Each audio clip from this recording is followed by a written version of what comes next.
बिस्मिल्लाहिर्रहमानिर्रहीम। अस्सलामु अलैकुम नादरीन मुहतरम, इससे पहले आप इस कहानी की 30 किस्तें सुन चुके हैं और अब 31वीं किस्त मुलाहिजा फरमाएं। पास जाकर बाहर देखने लगा, फिर पलटकर मेरे करीब आया, मेज के कोने पर बैठा और मेरी तरफ झुककर गुजराती में बोला, तुम कहाँ से आए हो? मैंने भी बड़ी रवां गुजराती में उसे बताया कि मैं बहराइच का रहने वाला हूँ। माँ बाप के मरने के बाद मैं रिश्तेदारों के बुरे सलूक से तंग आकर यहाँ आ गया और फिरोज भाई की मेहरबानी से डाक खाने में नौकरी मिल गई। तुम मुसलमान हो? कैप्टन सिंह ने मुझे घूरते हुए पूछा। मैंने कहा, जी हाँ सर। मरहट्टा कैप्टन मेज पर से हटकर दोबारा अपनी कुर्सी पर जाकर बैठ गया। उसने अपना चाय का मग उठाकर हाथ में थाम लिया। तुम्हारा नाम अहमद भाई है ना? मैंने कहा, जी हाँ, अहमद भाई मेरा नाम है। मैंने भूलपन से कहा, मैं इस इंतजार में था कि वो कब अपनी कुर्सी पर से चीते की तरह मुझ पर झपटता है और मुझ पर लातों और घूंसों की बारिश करता है। लेकिन उसने बड़ी राजदारी से मेरी तरफ अपना चेहरा झुकाते हुए कहा, अहमद भाई, तुम यहाँ नए नए आए हो, हमें तुम जैसे ही नौजवान की तलाश थी। हम इस कस्बे के किसी आदमी पर भरोसा नहीं कर सकते। अगरचे तुम हमारा एक काम कर दो तो हम तुम्हें इनाम देंगे और सर्टिफिकेट भी। मैं समझा कि वो मेरे साथ कोई चाल चल रहा है। मैंने हाथ बांध कर कहा, साहब जी, मैं बेकसूर हूँ, मुझे कुछ भी इल्म नहीं है। कैप्टन सिंह मुस्कुराता हुआ कहने लगा, हमको सब मालूम है कि तुम बेकसूर हो, पर हमने तुम्हें यहाँ क्वार्टर गार्ड में बंद करने के लिए नहीं बुलाया। बात यह है कि कुछ अरसे से हमारे सिपलाई डिपो और क्वार्टरों में बहुत चोरियां हो रही हैं। हमने गांव के कुछ लोगों को बंद करके मारा पीटा भी है, मगर हमें कुछ नहीं बताते। हर कोई यही कहता है कि जंगल से डाकू आकर चोरियां करते हैं, लेकिन हमें मालूम है कि इस गांव के लोग चोरियां करते हैं। ये सारे गांव वाले चोर हैं और एक दूसरे से मिले हुए हैं। हमारे पास इतनी नफरी नहीं है कि हम गांव के एक एक मकान की तलाशी लें या वहां पैरा लगाएं। तुम इस गांव में नए नए हो, हम ये चाहते हैं कि तुम खुफिया तौर पर गांव में रहकर इस बात का पता चलाकर हमें बताओ कि असल चोर कौन कौन है। तुम्हारा नाम हम किसी को नहीं बताएंगे। अगर तुमने हमें चोर पकड़वा दिए तो हम तुम्हें 1000 रुपए इनाम भी देंगे और सर्टिफिकेट भी देंगे। बोलो, क्या तुम तैयार हो? ये भारत माता की खिदमत भी होगी। मेरी जान में जान आई। यहाँ मामला तो दूसरा था। मैंने दिल ही दिल में खुदा का शुक्र अदा किया। फिर भी मैंने अपने चेहरे पर इत्मीनान या मुसद्दत की किसी किस्म की कैफियत को जाहिर न होने दिया, बल्कि उल्टा ये जाहिर किया जैसे मैं परेशान हुआ हूँ। मैंने हाथ बांध कर कहा, साहब जी, मैं परदेसी हूँ, सिवाय फिरोज भाई जिम्मेदार और डाकखाने के 1-2 आदमियों के और किसी को मैं नहीं जानता। मैं कैसे मालूम कर लूंगा कि चोरियां कौन करता है? कैप्टन सिंह ने मेरे लिए मजीद चाय का कप मंगवाने का हुक्म दिया और बोला, यही बात तो तुम्हारे और हमारे हक में जाती है कि तुम पर कोई शक नहीं करेगा। असल बात यह है कि तुम फिरोज भाई के यहाँ रहते हो और हमें उसी पर शक है कि वो अपने आदमियों से यहाँ डाके डलवाता है। तुम बड़ी आसानी के साथ असल बात का सुराग लगा सकते हो। हमने तुम्हें इसलिए चुना है कि तुम यहाँ बाहर से आए हो और हम यहाँ के किसी बंदे यानी बाशिंदे पर भरोसा नहीं कर सकते। कुदरत ने मुझे इस पुराने किले में आने जाने और भारतीय फौजियों के नकलो हरकत के मुशाहिदे का एक सुनहरी मौका फराहम कर दिया था।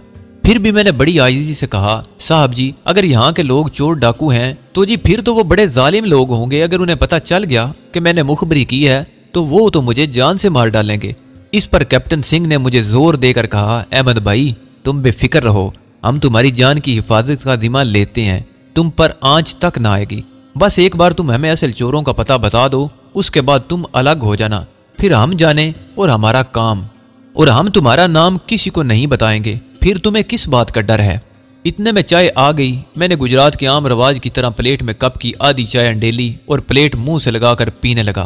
कैप्टन सिंह ने मेरे कांधे को उठकर आहिस्ता से थपथपाया और कहा, बस ठीक है, ये काम देश की खिदमत का भी है। हमारा बहुत नुकसान हो रहा है, तुम्हें यहाँ आने की भी जरूरत नहीं। वो सामने नीम का एक पेड़ देख रहे हो? कैप्टन सिंह ने खिड़की की सलाखों के बाहर नीम के एक घने पेड़ की तरफ इशारा करते हुए कहा, इस पेड़ के पीछे मेरा क्वार्टर है, बाहर मेरा नाम लिखा है। आंगन में एक गाय भी बंधी है। जब भी तुम्हें मुझसे मिलना हो, सुबह सुबह या शाम को जब अंधेरा छा जाए तो मेरे क्वार्टर पर आ जाना। तुम्हें वहां गार्ड नहीं रोकेंगे। मैं उसे तुम्हारा नाम बता दूंगा। मैंने हाथ जोड़कर कहा, साहब जी, भारतीय सेना की सेवा करने के लिए ये काम मैं जरूर करूंगा, मगर मेरा नाम ना आए। गरीब आदमी हूँ और परदेसी भी हूँ, मुफ्त में मारा जाऊंगा। कैप्टन सिंह ने मेरे कांधे को दबाते हुए कहा, तुम हमारे भाई हो, बेफिक्र होकर काम करो, तुम्हारा कोई बाल तक बीका ना कर सकेगा। अच्छा, अब तुम जाओ। तुम्हारा डाकिया साथी तुमसे पूछे तो कह देना कि कैप्टन साहब ने मामूली पूछगछ के लिए रोका था। वैसे भी यहाँ कोई अजनबी आता है तो हम उससे जरूर पूछगछ करते हैं। अब तुम जा सकते हो। मैंने कैप्टन सिंह को हाथ जोड़कर नमस्कार किया और सर झुकाए बड़ी मस्कीन सूरत बनाए कंपनी कमांडर के ऑफिस से निकलकर पैदल ही कस्बे की तरफ चल पड़ा। रास्ते में ख्याल आया कि कहीं मुझे किसी खतरनाक जाल में तो नहीं उलझाया जा रहा, कहीं ने मेरे बारे में पता तो नहीं चल गया और ये मुझे कहीं रंगे हाथों पकड़ने की कोई चाल तो नहीं चल रहे। दिल में तरह तरह के ख्याल आ रहे थे। फिर सोचा कि अगर इन्हें मुझ पर जरा सा भी शक होता तो वो मुझे कभी न छोड़ते। फौजी लोग हैं, पकड़कर बंद कर देते और मार मार कर मेरा बरकस निकाल देते या मुझे गिरफ्तार करके पीछे हेडक्वार्टर पहुंचा दिया जाता। बहरहाल मैं बेहद मोहतात हो गया और दिल में फैसला कर लिया कि हर तरफ से चौकस रहूंगा और अपनी तरफ से कोई ऐसी बात ना होने दूंगा कि इन्हें मुझ पर किसी किस्म का शक पड़े, मगर इनकी एक एक हरकत से बाखबर रहूंगा। अब सवाल ये था कि अगरचे कस्बे के लोगों में चोर भी हैं और बकौल कैप्टन सिंह के अगर मेरा मोहसिन और हमारे एजेंट का चच्चा फिरोज भाई सारियां चोरियां करवाता है तो मैं उसे कैसे गिरफ्तार करवाऊंगा। लेकिन अपने अहम मिशन की खातिर अगर मुझे फिरोज भाई को दरिया में धक्का भी देना पड़ता तो मैं बिला झिझक उसे धक्का दे देता। बहरहाल मुझे बज़ाहिर एक इंतहाई कीमती मौका मिला था और एक तरह से मेरा आधा रास्ता तय हो गया था। अब मुझे अपनी तरफ से बेहद एहतियात की जरूरत थी। यही कुछ सोचता हुआ मैं अपने कस्बे में पहुंच गया और सीधा लाखन डिसाइड डकेटिये के घर गया। वो बेचारा परेशान बैठा था। मुझे खतरा था कि कहीं लाखन ने जिम्मेदार फिरोज भाई को ना बता दिया हो कि मुझे फौजियों ने वहीं रोक लिया है, क्योंकि अगर वाकई फिरोज भाई ही चोरियां करवाता था तो उसे मुझ पर शक पड़ सकता था कि कहीं कमांडर ऑफिस के फौजियों ने मुझे इसके खिलाफ मुखबरी करने पर राजी तो नहीं कर लिया। लेकिन ऐसा नहीं हुआ था। और फिर लाखन डिसाई बोला, भगवान की बड़ी कृपा है कि तुम आ गए। मैंने तो डर के मारे फिरोज भाई को अभी तक कुछ नहीं बताया था। तुम उनके आदमी हो, कहीं वो मुझे मारना शुरू ना कर देते कि मैं तुम्हें वहां लेकर ही क्यों गया था। मगर वहां क्या हुआ? हवालदार तो कह रहा था कि तुम्हें कल छोड़ेंगे। मैंने चारपाई पर बैठते हुए ठंडी सांस भरकर कहा, लाखन दादा देखो ना, ये फौज का मामला है, उन्हें होशियार रहना ही पड़ता है। मैं नया नया यहाँ आया हूँ। वहां गया तो उन्होंने पूछगछ के लिए रोक लिया कि मैं कौन हूँ और कहाँ से आया हूँ, क्या करता हूँ। बस कैप्टन साहब ने यही कुछ मुझसे पूछा और फिर भारत माता की रक्षा के लिए तो हमें दुश्मन से चौकस रहना ही होगा ना। लाखन डाकिया कानों पर हाथ रखकर बोला, भगवान के लिए बुद्र का रुख न करना। मैं तो भले से बच गया, नहीं तो मुझे भी पकड़ लेते तो मैं क्या करता भैया। थोड़ी देर लाखन डिसाई के पास बैठकर वापस हवेली आया। हवेली वाली अपनी कोठरी में आ गया। जिम्मेदार फिरोज भाई जरा दूर एक खेत में अपने सामने नौकर से तरकारी कटवा रहा था। मैं जानबूझकर उधर नहीं गया था। मुझे यकीन नहीं आ रहा था कि इतना बुजुर्ग और काफी हद तक खुशहाल जिम्मेदार भी चोरों का सरगना हो सकता था या फौज वालों को गलत इतला मिली हो। मगर अब उन्हें फिरोज भाई पर शक पड़ गया और उनका शक दूर करना मेरे लिए बहुत जरूरी था। मुझे इससे जरा बराबर भी दिलचस्पी नहीं थी कि चोर कौन है और चोरों का सरगना कौन है। मुझे तो डॉक्टर फरीदी और उसकी बेटी नूरीन का खोज लगाकर उन्हें भारतीय फौज की कैद से निकालना और अहमदाबाद पहुंचाना था। लेकिन मैं ये भी नहीं चाहता था कि इतनी जल्दी कमांड ऑफिस के कैप्टन सिंह को चोरों के बारे में मालूमात मुहैया कर दूं कि वो मुझे फारग कर दें। जब तक मुझे डॉक्टर फरीदी का सुराग नहीं मिल जाता और मैं उन्हें वहां से निकाल नहीं लेता, मैं वहां अपनी आमदोरफ्त का सिलसिला जारी रखना चाहता था। और ये इसी सूरत में हो सकता था कि मैं चोरों के सुराग लगाने के सिलसिले को अपनी मर्जी और अपने प्रोग्राम के मुताबिक लटकाए रखूं। और अब मैंने अपने प्रोग्राम पर गौर करना शुरू कर दिया। मरहटा कैप्टन सिंह से मिले 2 रोज बीत गए थे। मैंने तीसरे रोज शाम को वहां जाने का मंसूबा बना लिया। उस रोज मैं डाक खाने में बैठा अपना काम कर रहा था कि बाहर बरामदे में बिखरे हुए सफेद बालों वाले खस्ता हाल शख्स को देखा जिसके कांधे पर फटी हुई चादर थी। वो खिड़की की सलाखों के पास आकर बोला, बाबूजी, मेरी बेटी सकीना को कोई खत आया है क्या? खिड़की के पास बैठे क्लर्क जीवन राम ने सख्त बेजारी से उसकी तरफ देखा, फिर पोस्ट मास्टर किशन दास की तरफ देखकर कहने लगा, बाबूजी, ये दीवाना फिर आ गया है, क्या जवाब दूं इसे? पोस्ट मास्टर ने अपनी ऐनक नाक पर दुरुस्त करते हुए कहा, कह दो खत नहीं आया। क्लर्क ने अजनबी बूढ़े को कह दिया कि इसकी बेटी का खत नहीं आया। वो खस्ता हाल शख्स नाउमीदी के आलम में तकता रहा, फिर सर झुकाकर पीछे हटा। एक लम्हा बरामदे में चारों तरफ देखा और राह भर कर बरामदे की सीढ़ियां उतरकर गांव के पुराने कुएं की तरफ चल दिया। लाखन डिसाई डाक बांटने गया हुआ था। मैंने क्लर्क से पूछा कि ये शख्स कौन था। उसने नफरत से मुंह बनाकर कहा, अरे पागल है, 10 साल से अपनी बेटी के खत का इंतजार कर रहा है, वो न जाने कहां चली गई है, अब तक तो मर खप भी गई होगी। नेक दिल पोस्ट मास्टर ने कहा, जीवन बाबू ऐसा ना कहो, हो सकता है वो जिंदा हो। क्लर्क बोला, अरे बाबूजी, जिंदा होती तो अब तक खुद ना आ गई होती। इस खस्ता हाल शख्स का नाम करीम था। वो कस्बे में कोचवान था। उसकी एक ही औलाद बेटी सकीना थी जिससे उसको बड़ी मोहब्बत थी। सकीना की माँ फौत हो चुकी थी। करीम को अपनी बेटी से बड़ी मोहब्बत थी। वो इसकी जरूरत का ख्याल रखता था और सकीना भी बाप पर जान छिड़कती थी। 10 बरस पहले की बात है कि सकीना की शादी हो गई। शहर से 4 आदमी बारात लेकर आए और सकीना को ब्याह कर ले गए। सकीना ऐसी शहर गई कि फिर लौटकर ना तो खुद आई और ना अपने बाप को कोई खत ही लिखा। खुदा जाने वहां उस पर क्या गुजरी कि जैसे बिल्कुल ही गायब हो गई। करीम की हालत अपनी बेटी की जुदाई में खराब होना शुरू हो गई और वो हर रोज डाक खाने में आकर बरामदे में बैठ जाता और बार बार पूछता कि उसकी बेटी का खत तो नहीं आया।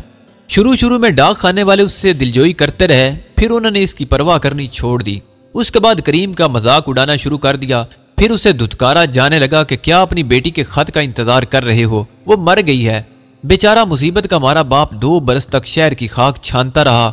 उसे अपनी बेटी का कोई सुराग न मिला।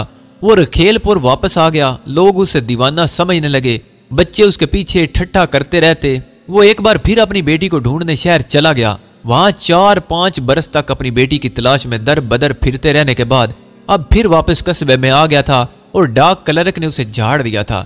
मुझे बदनसीब बाप करीम भाई से बड़ी हमदर्दी हो गई, मगर मैं उसके लिए कुछ भी नहीं कर सकता था। वो चला गया। मैं दिन भर डाक खाने में ड्यूटी देने के बाद अपनी कोठरी में गया।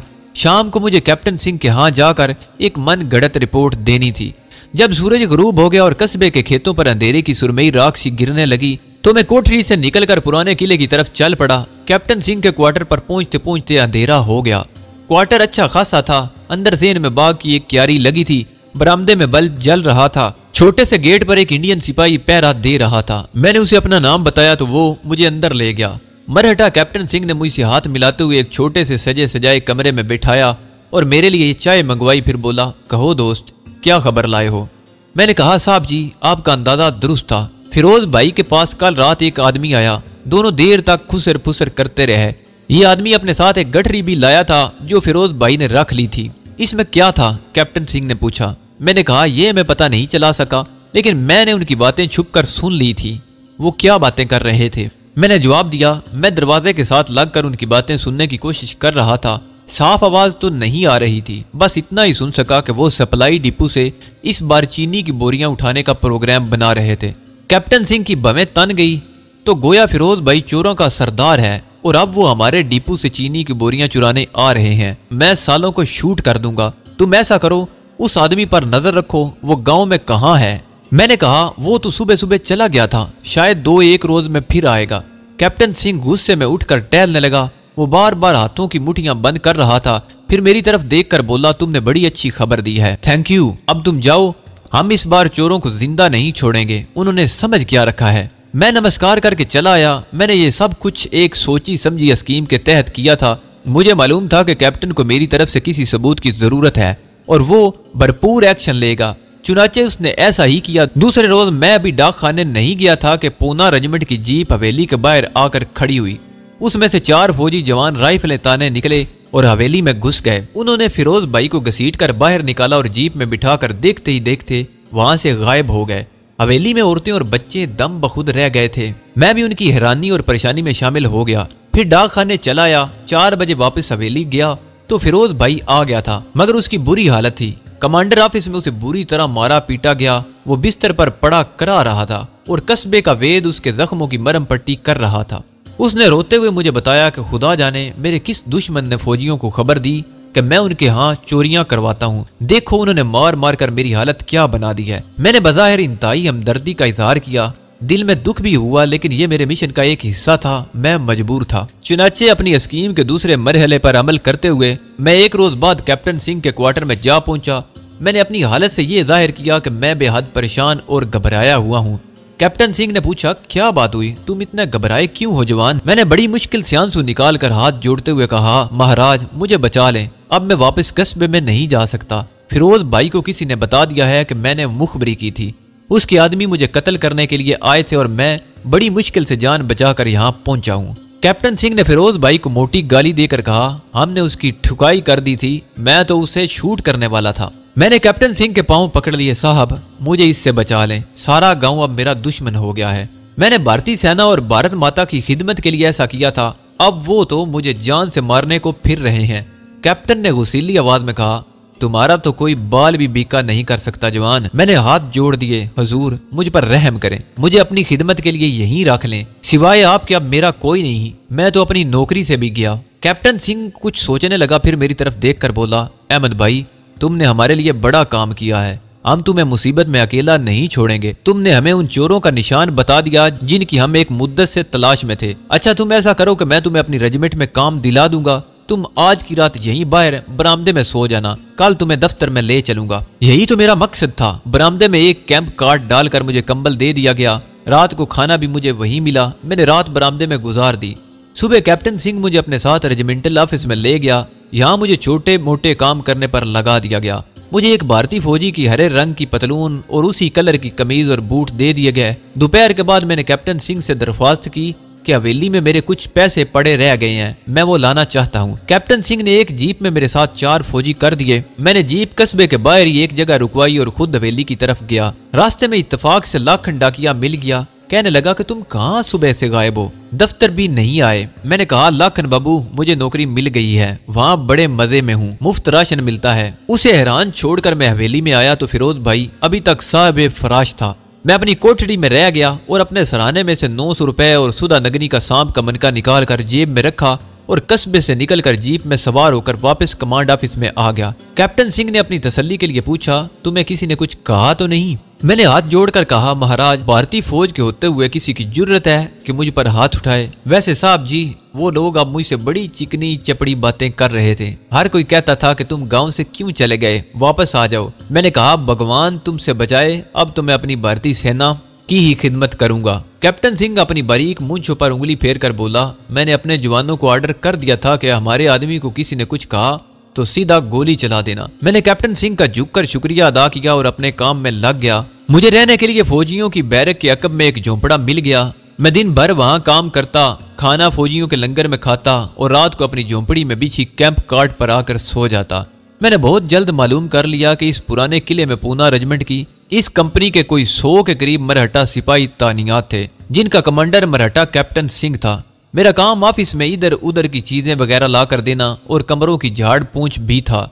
मैं सर झुकाए अपने काम में लगा रहता, लेकिन अंदर से मेरी आंखें पूरी खुली हुई थी और मैं एक एक बात का भरपूर जायजा ले रहा था। 3 रोज बाद लाखन डिसाई कस्बे के पोस्ट ऑफिस से डाक लेकर आया तो उसने मुस्कुराते हुए हाथ मिलाया और कहा, अहमद भाई तुम तो बड़े मजे में लगते हो, यहाँ चेहरे पर रौनक आ गई है तुम्हारे। मैंने कहा, बस दादा बड़े मजे में हूँ।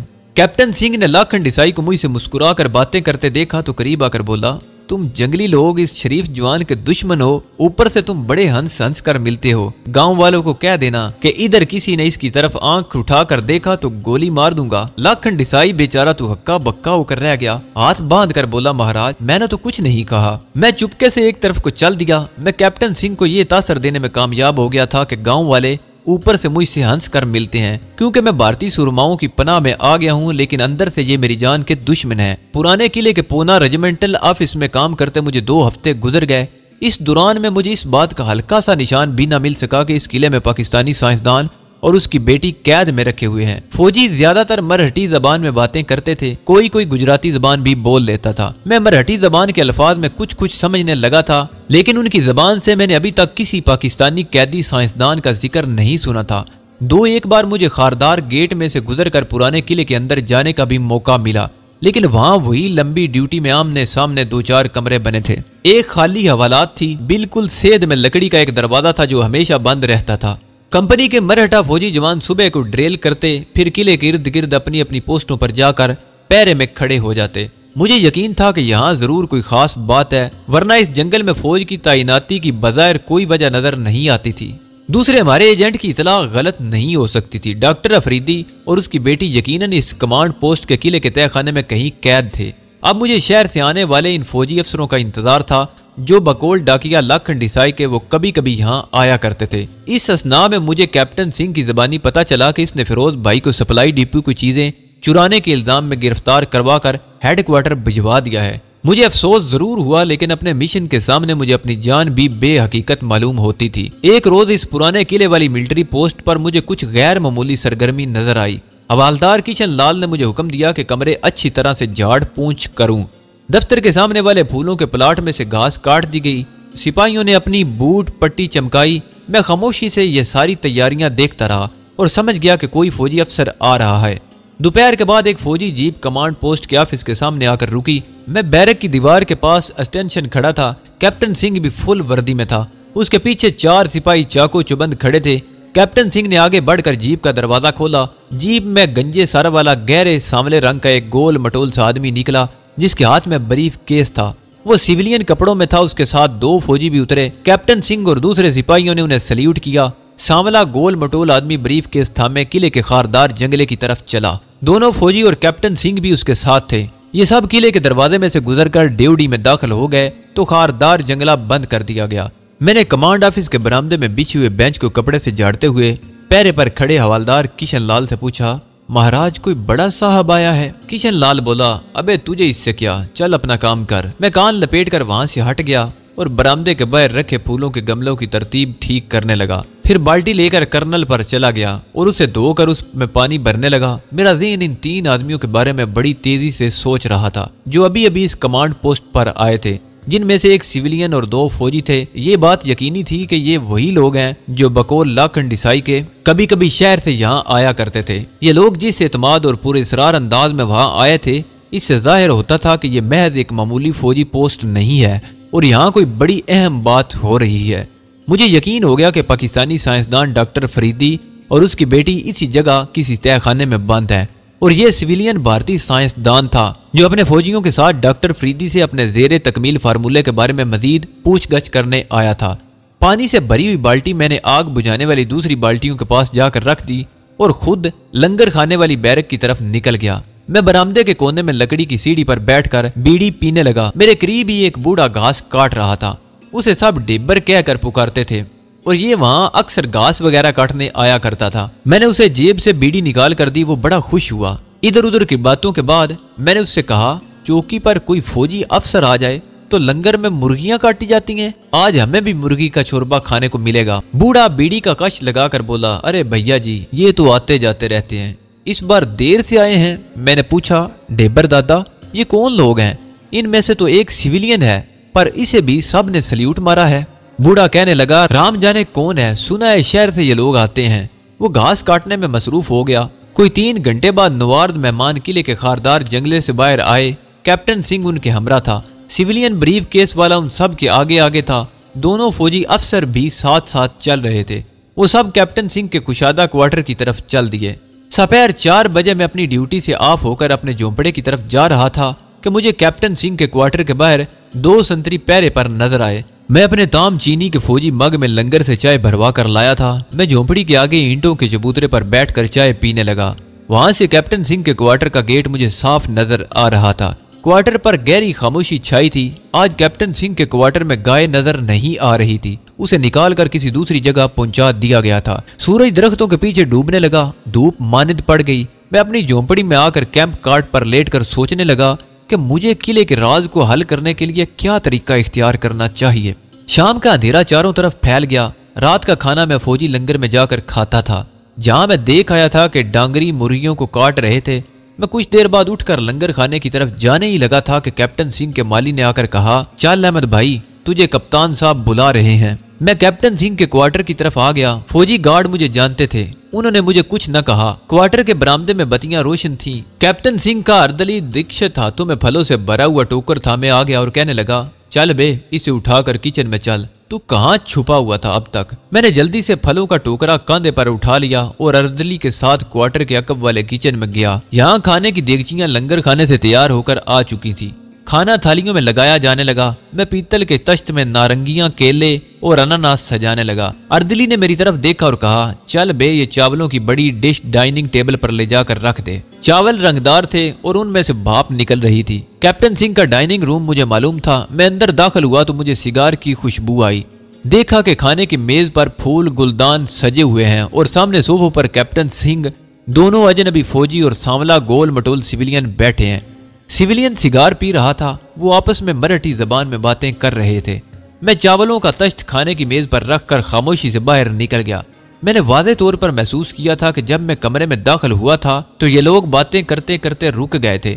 जब मैं दरवाजे की तरफ बढ़ा तो उन्होंने फिर बातें शुरू कर दी थी। मराठी जबान से कुछ कुछ वाकिफ होने की वजह से मैं इनकी गुफ्तगू के आखिरी अल्फाज बिल्कुल न समझ सका, लेकिन मेरे कान में एक लफ्ज जरूर पड़ गया जिसका मतलब था बेहोश लड़की। किचन में मुझे दूसरे कामों पर लगा दिया गया। मेरा ज़हन बेहोश लड़की के बारे में सोच रहा था। बार बार इसी नतीजे पर पहुंचता कि ये लोग किले के तहखाने में डॉक्टर फरीदी और उसकी बेटी से पूछगछ करके आए हैं और उनके तशद्दुद की वजह से डॉक्टर फरीदी की बेटी नूरीन बेहोश हो गई है। जूं जूं सूरत हाल नाजुक हो रही थी, मेरा ये एहसास बढ़ता जा रहा था कि मैं अभी तक कुछ नहीं कर सका। मैं तो अभी तक किले के अंदर जाने में भी कामयाब नहीं हुआ था। मेहमानों को खाना खिलाने के बाद मैं अपनी झोंपड़ी में आकर कैंप कार्ड पर कंबल ओढ़े पड़ गया। ज़हन में कोई ऐसी तरकीब नहीं आ रही थी कि जिस पर अमल करने से मैं किले के अंदर जा सकूं। इसी सोच विचार में नींद आ गई और मैं सो गया। दूसरे दिन सुबह सुबह क्वार्टर गार्ड के फौजी की तेज आवाज ने मुझे जगा दिया। कमांड ऑफिस के छोटे से ग्राउंड में फौजी ड्रिल कर रहे थे। मैं हस्बे मामूल मुंह हाथ धोकर ऑफिस में आकर मामूल के कामों में लग गया। मैंने देखा कि कैप्टन सिंह अभी तक नहीं आया था। कोई 10 बजे वो अपनी जीप लेकर नमूदार हुआ। जीप में वो अकेला था। मैंने सल्यूट मारा तो वो मुस्कुरा कर बोला, ए अहमद, तुमने भी मुर्गी खाई रात को कि नहीं? मैं हाथ बांध कर बोला, साहब जी, बड़े मजे की मुर्गी पकी थी। वो मुस्कुराता हुआ अपने दफ्तर में दाखिल हो गया। थोड़ी देर बाद पता चल गया कि कल वाले मेहमान रुखसत हो चुके हैं। कमांड पोस्ट में फिर जिंदगी अपने मामूल पर आ गई। इस दौरान में मैंने चल फिर कर सारी फौजी पोस्टों का मुशाहिदा कर लिया था। कमांड ऑफिस की हदूद में जो कच्चा रास्ता दाखिल होता था, वहां लकड़ी का एक लंबा डंडा हर वक्त गिरा रहता। यहाँ एक संतरी मुतय्यन था जो फौजी जीप के आने पर डंडे को उठा देता था। बाहर बाईं और दाईं जानिब दरख्तों के नीचे बैंकर खोदकर फौजियों ने 2 मोर्चे बना रखे थे। इनकी छत घास फूस और झाड़ियों से ढकी हुई थी। बंकर के सुराखों में से मशीन गनों की नालियां थोड़ी थोड़ी बाहर निकली हुई थी। यहाँ बंकर के अंदर हर वक्त मशीन गन मैन मौजूद रहते थे। इन 2 मोर्चों के अलावा एक पोस्ट 10 कदम के फासले पर ऊपर एक छोटी सी टेकरी पर बनी हुई थी। यहाँ भी बैंकर में मशीन गन निस्ब थी। इन 3 मोर्चों के सिवा वहाँ और कोई मोर्चा नहीं था। इस चौकी पर 2 ट्रक थे और 3 जीपें थी जो हर वक्त तैयार रहती थी। एक ट्रक हफ्ते में 2 बार शहर से मुख्तलिफ किस्म की सप्लाई लेकर आता था। इंडियन फौजियों की 100-150 की नफरी थी, मगर इर्द गिर्द के इलाके की सख्त निगरानी की जाती थी। वहाँ कोई चिड़ी पर भी नहीं मार सकती थी। बाहर से सिवाय लाखन डाकिये और घोसी ढेबर के मैंने किसी सिविलियन को अंदर आते नहीं देखा था। एमोनेशन रूम के बाहर भी हर वक्त पहरा लगा रहता था। कैप्टन सिंह की शब-ओ-रोज खिदमत करते मैंने इस पर एतमाद जमा लिया था। कैप्टन सिंह की शब-ओ-रोज खिदमत करते हुए मैंने उस पर अपना एतमाद जमा लिया था। वो बड़ा बेजरर, भोला भाला और मेहनती नौजवान समझता था। वो मुझे बड़ा बेजरर, भोला भाला और मेहनती नौजवान समझता था। एक रोज सपहर के वक्त मैं बरामदे में बैठा कैप्टन सिंह के काले फौजी बूटों को पट्टी से चमका रहा था कि जुमेदार लाखानी कैप्टन सिंह के दफ्तर के अंदर दाखिल हुआ। मैं दफ्तर के दरवाजे के बिल्कुल ही करीब बैठा था। मुझे जुमेदार लाखानी के सल्यूट मारने की आवाज आई। फिर उसने कैप्टन सिंह से गुजराती जबान में कहा, अर्दली डकिस्ट को बुखार हो गया है, ऑर्डर करें। मैं अपने काम में लगा रहा। कैप्टन सिंह की झुंझलाहट भरी आवाज सुनाई दी, जंगली हर हफ्ते बीमार पड़ जाता है, जंगली हर हफ्ते बीमार पड़ जाता है। फिर चंद सेकंड खामोशी छाई रही। मैंने कोई ख्याल न किया। इतने में जुमेदार लाखानी की फिर आवाज आई, सर मेरे लिए क्या ऑर्डर है? अब कैप्टन सिंह बोला, देखो बाहर अहमद भाई बैठा होगा, उसे अंदर बुलाओ। मेरे कान खड़े हो गए। जुमेदार लाखानी फौरन बाहर आया और मेरी तरफ देखकर बोला, अहमद अंदर चलो, कैप्टन साहब बुला रहे हैं। मैं बूट पट्टी वहीं छोड़कर दफ्तर में गया। जाकर सल्यूट किया। कैप्टन सिंह ने मुझे देखा और कहा, अहमद, हमारे अर्दली ने सीख रिपोर्ट की है, तुम जुमेदार के साथ जाकर नीचे स्प्रे करो। ओके सर, मैंने अदब से एड़ी जोड़कर कहा। कैप्टन सिंह ने मेज की दराज में चाबी लगाकर एक लंबी सी तांबे की चाबी निकालकर जुमेदार को दी और कहा, इसे अपने साथ रखना और चाबी मुझे ऑफिस में आकर दे जाना। ठीक है साहब। जुमेदार लाखानी ने सल्यूट मारकर चाबी ली और मेरे साथ ऑफिस से बाहर आ गया। ऑफिस के पीछे एक छोटी सी डिस्पेंसरी थी। यहाँ से जुमेदार लाखानी ने 2 स्प्रे गन्ने उठाई, एक अपने कांधे पर लटकाई और दूसरी मेरे कांधे पर लटका दी। चलो जवान मेरे साथ। अभी तक मुझे कुछ मालूम नहीं था कि वो मुझे कहाँ लिए जा रहा है। सिर्फ इतना इल्म था कि किसी कमरे में या बैरक में मच्छरों से बचाव का स्प्रे करना है, क्योंकि यहाँ रात को मच्छर बहुत होते थे। मगर बैरक में जाने की बजाय वो मुझे किले की अकबी दीवार की जानिब ले गया। यहाँ ईंटों और झाड़ जनकार के पीछे पुरानी दीवार में एक दरवाजा बना हुआ था। पहली निगाह में मुझे किसी गैराज का दरवाजा मालूम हुआ। मैंने सोचा कि इस गैराज में स्प्रे करना होगा।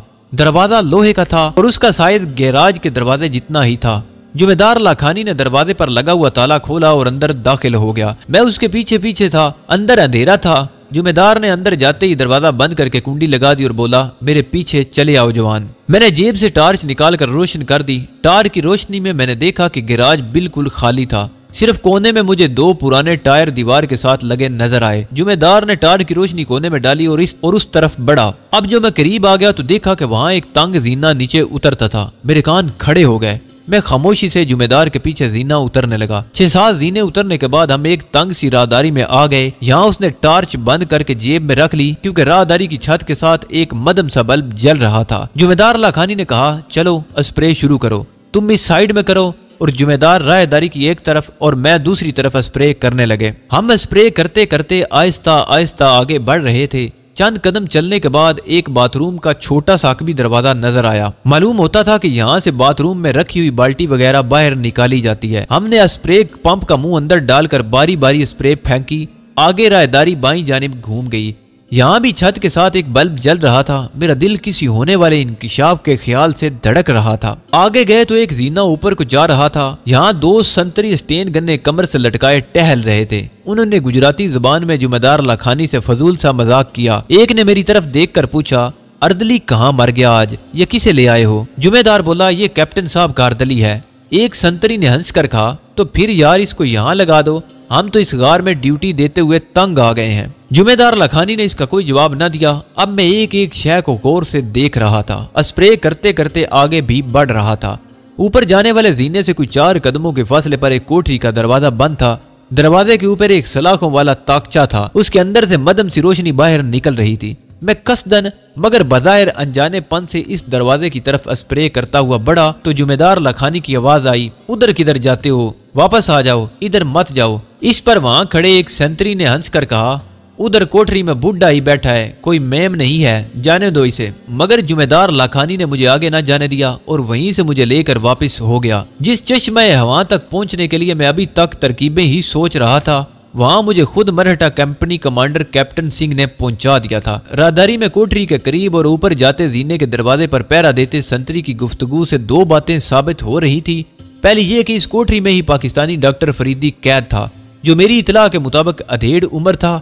और दूसरी बात यह कि इसकी बेटी नूरीन यहाँ पर मौजूद नहीं थी, वरना सेंतरी मजाक ही मजाक में इस लड़की का जिक्र भी जरूर करता। इसने तो साफ कह दिया था कि यहाँ सिर्फ एक बुढ़ा ही है, कोई दूसरी मेम नहीं है। वापसी पर मैंने राहदारी का सारा नक्शा ज़हन में बिठा लिया। गैराज वाला जीना चढ़ते हुए जुमेदार ने एक बार फिर टॉर्च रोशन कर दी। हम गैराज में आ गए। गैराज की कुंडी खोलकर बाहर निकले। जुमेदार लाखानी ने गैराज के आहनी दरवाजे को बंद करके ताला लगा दिया और हम दोनों डिस्पेंसरी में आ गए। यहाँ स्प्रे गन ने डिस्पेंसर के हवाले की और कैप्टन सिंह के दफ्तर की तरफ बढ़े। मैं तो बरामदे में ही बैठ गया और कैप्टन साहब के बूटों को कपड़ा मारकर चमकाने लगा। जुमेदार लाखानी ने अंदर जाकर चाबी कैप्टन सिंह के हवाले की और चला गया। उसके जाते ही कैप्टन सिंह ने मुझे आवाज दी। मैंने जल्दी से बूट नीचे रखे और उसके कमरे में दाखिल हुआ। सल्यूट मारा। कैप्टन सिंह मेज की दराज में चाबी रखने के बाद दराज का ताला बंद कर रहा था। ताला बंद करके उसने उसकी चाबी अपनी जेब में डाली और कुर्सी आगे घसीटते हुए बोला, जवान, मैंने तुम्हें जुमेदार के साथ इसलिए भेजा था कि हमें तुम पर भरोसा है। तुमने हमें सप्लाई की चोरी के बारे में बड़ी कीमती मालूमात दी थी। फिरोज भाई ने मान लिया है कि वो ही हमारे डिपो में चोरियां करवाता था। किसी से जिक्र मत करना कि तुम किले के नीचे गए थे, ओके? मैंने सल्यूट मारकर कहा, साहब जी, मैं आपका और भारतीय सेना का सेवक हूँ। भारतीय सेना के लिए तो मैं अपनी जान भी अर्पण कर सकता हूँ। शाबाश। कैप्टन सिंह ने मुस्कुरा कर कहा, अब तुम जाओ और मेरे बूट पॉलिश हो गए हों तो इसे क्वार्टर में जाकर रख दो। ओके सर, मैंने मुदमाना कहा और फिर मैं सलाम करके दफ्तर से बाहर निकल आया। मैंने बरामदे में रखे बूट उठाए और कैप्टन सिंह के क्वार्टर की तरफ चल दिया। एक बहुत बड़ा मरहला तय हो गया था, मगर इससे भी बड़ा मरहला मेरे सामने था। टारगेट को मैंने देख लिया था। अब मुझे इस टारगेट पर हमला करके डॉक्टर फरीदी को वहां से निकाल ले जाना था और ये कोई आसान काम नहीं था। ये सांप के मुंह से मोती निकालने से भी मुश्किल काम था, लेकिन मुझे हर हालत में इस काम को पूरा करना था क्योंकि यही मेरा सबसे बड़ा मिशन था। अब सवाल ये था कि अगर नूरीन यानी डॉक्टर फरीदी की बेटी किले में नहीं है तो फिर उसे किस जगह रखा गया है, क्योंकि इसे फरार करवाकर महफूज जगह पर पहुंचाना भी मेरा फर्ज था। रात गए तक मेरा ज़हन मुख्तलिफ किस्म की खतरनाक तरकीबें सोचता रहा। सुबह उठकर मैंने ये फैसला किया कि पहले इस बात की तस्दीक की जाए कि किले के नीचे कोठरी में जो बूढ़ा बंद है वही पाकिस्तानी साइंसदान यानी डॉक्टर अफरीदी है। उसके बाद ये सुराग लगाने की कोशिश की जाए कि उसकी बेटी भी यहीं कहीं कैद है या किसी दूसरी जगह पर उसे रखा गया है। मैं उस संतरी की शक्ल पहचानता था जो मुझे राहदारी में मिला था और जिसने जुमेदार लाखानी को मजाक करते हुए कहा था जाने दो इसे कोठरी में, बुढ़ा ही है, कोई मेम तो नहीं है। ये बात मुझे वो संतरी ही बता सकता था कि ये बूढ़ा कौन है। किले के बाहर कमांड पोस्ट पर फौजी जवान 8-8 घंटे ड्यूटी देते थे, लेकिन किले के नीचे अंधेरी राहदारी में संतरियों की ड्यूटी जाहिर है 4-5 घंटों के बाद बदल जाती होगी। मैं अब उस संतरी की तलाश में रहने लगा। मैं किसी न किसी बहाने उस छोटे से ग्राउंड में पहुंच जाना चाहता जहां सुबह के वक्त फौजी पीटी करते थे कि शायद वहां मुझे वो राहदारी वाला संतरी नजर आ जाए। आखिर एक रोज मैंने उसे देख ही लिया। ये दुबला पतला गुजराती जवान था, वो पीटी के लिबास में था। फिर मैंने उसे दूसरे जवानों के साथ लंगर खाने की तरफ जाते देखा तो मैं भी उस दूसरी तरफ चाय का मग लिए लंगर खाने में आ गया। मेरा मतलूबा संतरी अपने दूसरे साथियों से मजाक करते हुए पूरियां खा रहा था। ये खुश मजाज फौजी था। मैंने जानबूझकर उसके करीब से गुजरते हुए अपना चाय का मग गिरा दिया। वो संतरी हंसकर बोला, अरे जवान, बड़े नाजुक हो, मग भी नहीं पकड़ सकते, राइफल कैसे पकड़ोगे? फिर मेरी तरफ गौर से देखकर बोला, अरे तुम तो स्प्रे मैन हो, क्या रैंक है तुम्हारा? मैंने कहा, सर मैं तो कैप्टन सिंह का अर्दली हूँ, खास अर्दली। अरे बाप रे, इसने कानों में हाथ रख कर कहा, फिर तो तुम्हें सल्यूट मारना चाहिए। मुझे बाकी जवान भी हंस पड़े। मैंने मग में चाय भरवाई के लिए पत्ते पर 2 पूरियां और बाजी रखवाई और उसी संतरी के पास बेंच पर आकर बैठ गया और नाश्ता करने लगा। वो मुझे कूनी मार कर बोला, यार अर्दली बॉय, कैप्टन साहब से कहकर मेरा राशन तो बढ़वा दो। भगवान की कसम, मैं दुबला पतला तो हूँ मगर भूख बड़ी लगती है। और वो खुद ही खिलखिला कर हंस पड़ा। उस वक्त मैं उसके मजाक में शामिल हो गया और फिर उसे सलाम करके वापस चला आया। मैंने बहुत जल्द पता कर लिया कि वो लांस नाइक है और उसका नाम भगवा ठाकुर है। वो मरहटा था मगर दोनों जबानें यानी गुजराती भी रवानी से बोल लेता था। उसकी ड्यूटी दोपहर 1 बजे से शुरू होकर शाम 5 बजे खत्म होती थी और वो बैरक में आकर चाय पीता था। एक दिन मैंने किले के अकबी बाग से ताजा अनानास तोड़ा और शाम को 5:30 बजे लांस नाइक भगवा ठाकर के पास बैरक में आ गया और वो अपनी खाट पर बैठा मराठी अखबार पढ़ रहा था। चाय का मग स्टूल पर पड़ा था। मैंने जाते ही अनानास उसे दिया और कहा, ठाकुर जी, ये आपकी भेंट है। जंगल गया था, एक अनानास अपने लिए लाया, एक आपके लिए ले आया हूँ। लांस नाइक ठाकुर बड़ा खुश हुआ, अखबार एक तरफ रख कर चारपाई पर एक तरफ हो गया और बोला, अरे वाह जवान, तुमने तो कमाल ही कर दिया। अनानास तो मुझे बहुत पसंद है, चाय मंगवाऊं तुम्हारे लिए? मैं उसे बैरक से उठाकर बाहर ले जाना चाहता था क्योंकि वहाँ कुछ फासले पर 2 फौजी भी बैठे गप्पे हाँक रहे थे। मैंने कहा, ठाकुर जी, इस बैरक में तो गर्मी है, चलें बाहर लंगर खाने वाले बागीचे में बैठकर चाय पीते हैं। वो बड़ी खुशी से मेरे साथ हो लिया। लंगर से हमने चाय ली और अपने अपने मग लेकर बागीचे में घास पर जाकर बैठ गए। शाम बड़ी सुहानी थी। ठंडी ठंडी आवाज जंगल की तरफ से आ रही थी। उसने मुझसे पूछा कि मैं सर्विस में नहीं हूँ तो यहाँ कैसे आ गया? मैंने उसे बताया कि मैं भारतीय सेना की खिदमत करना चाहता था। कैप्टन साहब से दरख्वास्त की कि मुझे नौकर रख लें। बस उन्होंने मेहरबानी की और मैं आप लोगों की सेवा करता हूँ। मेरे आगे पीछे कोई नहीं। पैदाइश में पैदा हुआ, माँ बाप पर लोग सुधार गए, अकेला हूँ, आप लोगों को दुआ देता हूँ। उसने कहा, यार तुम खुश नसीब हो कि तुम्हारा आगे पीछे कोई नहीं है। अब मुझे तो देखो, घर वाली है, माता है, पिता है, 2 बच्चे हैं। इस तनख्वाह में बड़ी मुश्किल से गुजारा होता है। ऊपर से ऐसी ड्यूटी मिली है कि 6 घंटे जमीन के नीचे खड़ा रहता हूँ। उसने निशाना मुझे खुद ही मुहैया कर दिया था। मैंने उस निशाने पर तीर चलाते हुए कहा, ठाकुर जी, कैप्टन साहब मुझ पर बड़े मेहरबान हैं, आप कहें तो मैं उनसे बात करूं कि आपकी ड्यूटी बदल दें। लांस नाइक ठाकुर ने मेरा बाजू पकड़ लिया। अरे यार, भगवान तेरा भला करे, कप्तान साहब से मेरी सिफारिश कर दो। मैंने लांस नाइक से वादा किया कि मैं कैप्टन सिंह से इसकी जरूर सिफारिश करूंगा। मैं खामोशी से चाय पीने लगा। फिर मैंने एक खास मकसद के तहत कहा, ठाकुर जी, आप कब तक यहाँ इस तरह जीवन बसर करेंगे? लांस नाइक आ भर कर बोला, अरे यार, तुम सिविलियन हो, तुम्हें फौजी जिंदगी का पता नहीं, हमें ये सब कुछ भुगतना पड़ता है।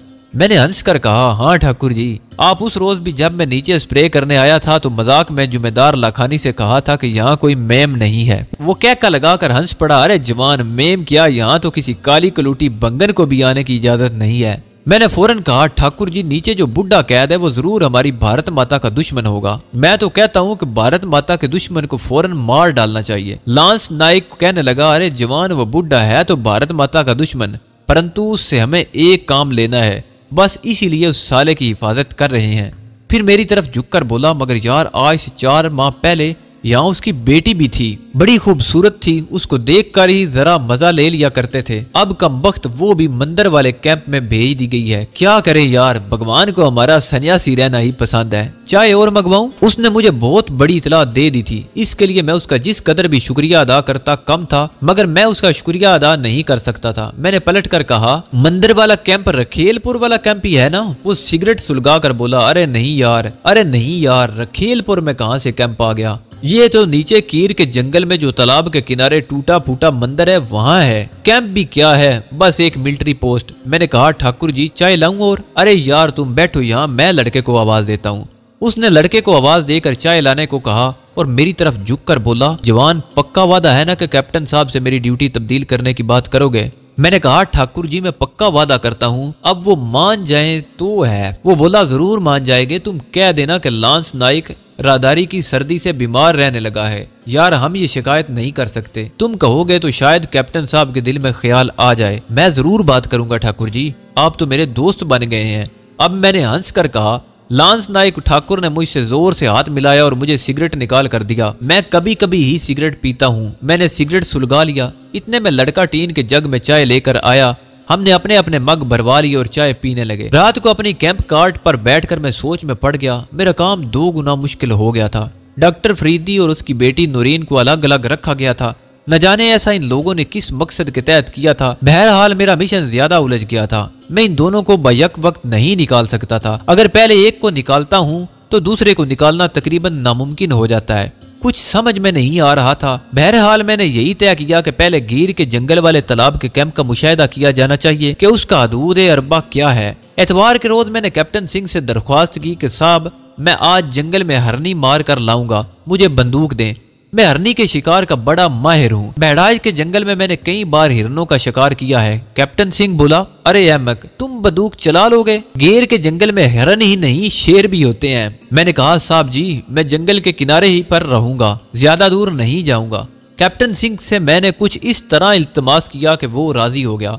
उसने मुझे 12 बोर की एक बंदूक दे दी और कहा, शाम तक वापस आ जाना और खबरदार जंगल में ज्यादा दूर तक नहीं जाना। फिर कुछ सोचकर बोला, वहां हमारी एक पोस्ट है, अगर कोई जवान गश्त करता मिल गया और उसने तुम्हें पकड़ लिया तो उसे मेरा ये कार्ड दिखा देना। कैप्टन सिंह ने मुझे अपने बटुए से अपना विजिटिंग कार्ड निकाल कर दिया। मैंने शुक्रिया अदा करके सल्यूट मारा और थोड़ा राशन पानी थैले में लेकर कमांड पोस्ट की हदूद से निकलकर गिर के जंगल की तरफ रवाना हो गया।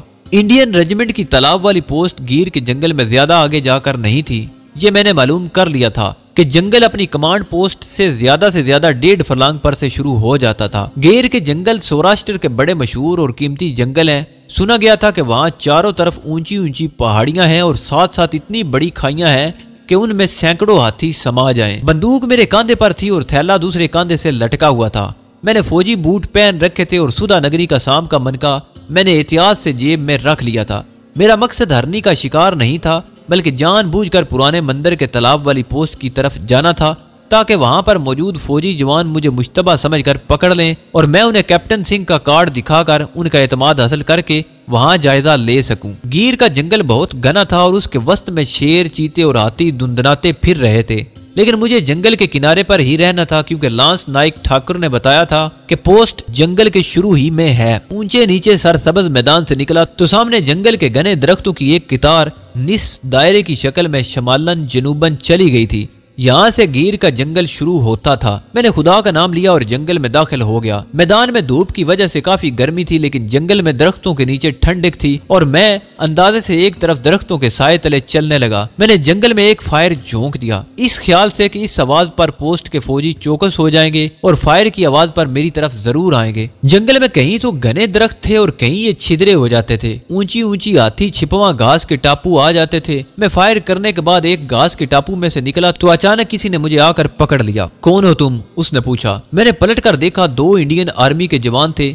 जिन्होंने कमांडोज की वर्दियां पहन रखी थी। मैंने हाथ जोड़कर नमस्कार किया और कहा, महाराज हिरन का शिकार करने आया हूँ कमांड पोस्ट से। कौन सी कमांड पोस्ट से? तुम कौन हो? तुम्हारा रैंक क्या है? मैंने कहा, महाराज company commander captain Singh ji का अर्दली हूँ, ये लीजिए उनका कार्ड। और मैंने जेब से कैप्टन सिंह का कार्ड निकाल कर उन्हें दिखाया तो उन्होंने कार्ड देखकर मुझे वापस कर दिया और कहा, सूबेदार मेजर साहब के पास चलो। यही मेरा मंशा था। वो मुझे ऊंची घास के किनारे किनारे चलाते एक पुराने मंदिर के पीछे ले आए यहाँ जमीन के अंदर एक बैंकर बना हुआ था। बाहर एक सेंट्री स्टेन गन लिए पहरा दे रहा था। बैंकर में एक मरहटा सूबेदार मेजर मेज पर बैठा कुछ लिख रहा था। फील्ड टेलीफोन उसके पास ही पड़ा था। उसने मेरी तरफ गौर से देखा। ये कौन है? संतरी ने कहा, सर ये कहता है कि मैं कैप्टन सिंह साहब कारदली हूँ, जंगल में हिरणों का शिकार करने आया हूँ। इसके पास कैप्टन साहब का कार्ड भी है। हाँ साहब जी। और मैंने कार्ड निकाल कर सूबेदार मेजर के सामने रख दिया। मुझे हिरन के शिकार का शौक है सर। आज तो एतवार की छुट्टी थी। कैप्टन साहब की इजाजत ली और उनकी बंदूक लेकर जंगल में आया। उन्होंने मुझे अपना कार्ड भी दे दिया कि आपका कोई सिपाही मुझे अजनबी समझकर ना पकड़ ले। सूबेदार मेजर ने मुझे कोने में बैठने का इशारा किया। मैं कोने में बैठ गया। मेरी बंदूक उन्होंने पहले ही मुझसे ले ली थी। सूबेदार मेजर ने फील्ड टेलीफोन को घुमाकर किसी से कहा कि मुझे कैंप नंबर 1 के कंपनी कमांडर साहब से मिला दो। थोड़ी देर बाद कैप्टन सिंह से उसका राब्ता हो गया। उस सूबेदार मेजर ने मुझसे मेरा नाम पूछकर कैप्टन सिंह को मेरे हुलिये समेत बताया। फिर उसके चेहरे पर इत्मीनान की झलक नमूदार हुई और यस सर कहकर रिसीवर रख दिया। फिर मेरी तरफ मुतवज्जा होकर बोला, कैप्टन साहब ने मुझे तुम्हारे बारे में बता दिया है, मगर तुम्हें जंगल में नहीं आना चाहिए। यहाँ आजकल एक आदमखोर शेर आया हुआ है। फिर उसने अपने संतरी से कहा, नाइक जाओ इसे चाय पानी वगैरह पिलाओ। मैंने सलाम किया और नाइक के साथ बैंकर से बाहर आ गया। मेरी बंदूक भी मुझे वापस कर दी गई। नाइक मुझे बैंकर से निकालकर जरा नीचे बनी हुई फौजी कैंटीन पर ले गया। यहाँ 2-4 फौजी बैठे थे। नाइक ने मुझे मिट्टी के आबखोरे में चाय ला कर दी और खुद भी मेरे करीब ही चाय का आबखोरा लेकर बैठ गया और बोला, तुम शिकारी हो? कभी शेर का शिकार भी किया है? यहाँ आदमखोर शेर आ गया है, इसे मारोगे? मैंने कान पर हाथ रखकर कहा, नहीं महाराज, मैं इतना बड़ा शिकारी नहीं हूँ। मैं तो बस बेटेरों ही का शिकार करता हूँ। दूसरे फौजी हंस और उन्होंने किसी ऐसी मराठी जबान में मुझ पर फिकरा कसा जो मेरी समझ से बाहर था। नाइक बोला, अरे ये तो गुजराती राना है, इसे मराठी नहीं आती। मैंने उनको की तरह मुस्कुरा कर कहा, हाँ जी मैं तो गुजराती हूँ, गुजराती और हिंदी ही जानता हूँ। साथ ही साथ मेरी तेज निगाहों ने देख लिया था कि कैंटीन से थोड़ी दूर नशीम में दीवार के दरख्तों के नीचे एक ढुलानी छत वाला छोटा सा कमरा बना था, जिसके सामने 2 संतरी स्टेन गन्ने उठाए खड़े बीड़ी पी रहे थे। साफ लग रहा था कि इस कमरे को बने ज्यादा दिन नहीं हुए। ऐन मुमकिन था कि डॉक्टर फरीदी की बेटी नौरीन इसी क्वार्टर गार्ड में बंद हो और इस क्वार्टर गार्ड के पीछे दरख्तों के तनों में दिन की रोशनी में पुराने तालाब की सतह चमकती नजर आ रही थी। यकीनन नौरीन कमरे में बंद थी। मैं खामोशी से चाय पीता रहा और नाइक मेरी बंदूक को उल्ट पलट कर देखने में लगा रहा। कैप्टन साहब ने बंदूक बड़ी उम्दा रखी हुई है। यस सर, हमारे कैप्टन सिंह साहब बहुत ही उम्दा आदमी हैं। मैंने दांत निकालते हुए कहा। दोपहर का खाना इन फौजियों ने मुझे वहीं अपने साथ खिलाया। उन्होंने मेरी इसलिए भी आओ भगत की कि मैं उनके कमांडिंग ऑफिसर का खास अर्दली था। मैं उनमें घुल मिलकर बातें करने लगा। एक फौजी से जब मैंने बड़ी बेनियाजी से पूछा कि वो छोटा कमरा सूबेदार मेजर साहब का क्वार्टर है, तो उसने हंस कर कहा, राणा जी क्वार्टर गार्ड है, एक पाकिस्तानी जासूस औरत वहाँ कैद है। मैंने कहा, तो उसे शूट क्यों नहीं कर देते? वो तो भारत माता की दुश्मन है। इंडियन फौजी बोला, हमें क्या मालूम, ये तो ऊपर वाले अफसर जाने। मैंने बात का मौजू बदल दिया। इस बात की तस्दीक हो गई थी कि इस क्वार्टर गार्ड में डॉक्टर फरीदी की बेटी नौरीन ही बंद है। शाम होने से पहले मैं कमांड ऑफिस में वापस आ गया। रास्ते में मैंने 2-4 जंगली मुर्गियों का शिकार कर लिया ताकि कैप्टन सिंह को पेश कर सकूं। मेरा मिशन बड़ा पेचीदा हो गया था। मैं एक ही वक्त में ऐसे 2 आदमियों को वहां से निकाल नहीं सकता था जो कि अलग अलग जगहों पर कैद थे। रात भारी सी उधेड़ बन में रहा कि क्या करूं क्या ना करूं। दिन निकल आया। जरूरियात से फारिग होकर दफ्तर गया तो कैप्टन सिंह अभी नहीं आया था। बरामदे में एक फौजी स्टूल पर बैठा अखबार पढ़ रहा था। मैं उसके करीब से गुजरा तो वो बोला, क्यों अहमद भाई, कल शेर का शिकार किया? फिर सुना है गिर के जंगल में आदमखोर शेर आया है। मैंने बेदिली से जवाब दिया, ठाकुर मैं तो जंगली मुर्गियां मार कर लाया था। उसने तंदन कहा, अरे तुमसे तो ये औरत ही अच्छी है कि जंगल में धुंधनाती फिर रही है और आदमियों को दानों की तरह भून रही है। कौन औरत? मैंने पूछा। संतरी ने अखबार मेरी तरफ बढ़ा दिया। गुजराती पढ़ लेते हो तो ये खबर पढ़ो। गिर के जंगलों में डाकू रंगनी ने तहलका मचा रखा है और कई जागीरदारों का खून कर चुकी है। रंगनी का नाम तो सुनते ही जैसे मेरे जिस्म को बिजली का झटका लगा। मैंने अखबार पर अपनी नजरें जमा दी और अखबार पर एक बड़ी सुर्खी के साथ ये खबर लगी थी कि एक डाकू औरत जिसको लोग रंगनी डाकू के नाम से याद करते हैं, इन दिनों गिर के जंगलों में अपने गिरोह के साथ छुपी हुई है। खबर से मालूम हुआ कि सौराष्ट्र के देहाती इलाके में इसने कई जागीरदारों और साहूकारों का खून कर दिया है और पुलिस की पार्टियां उसकी तलाश में है। मेरा दिल जोर जोर से धड़क रहा था। ये सुधा नगनी के सिवा और कोई औरत नहीं हो सकती थी।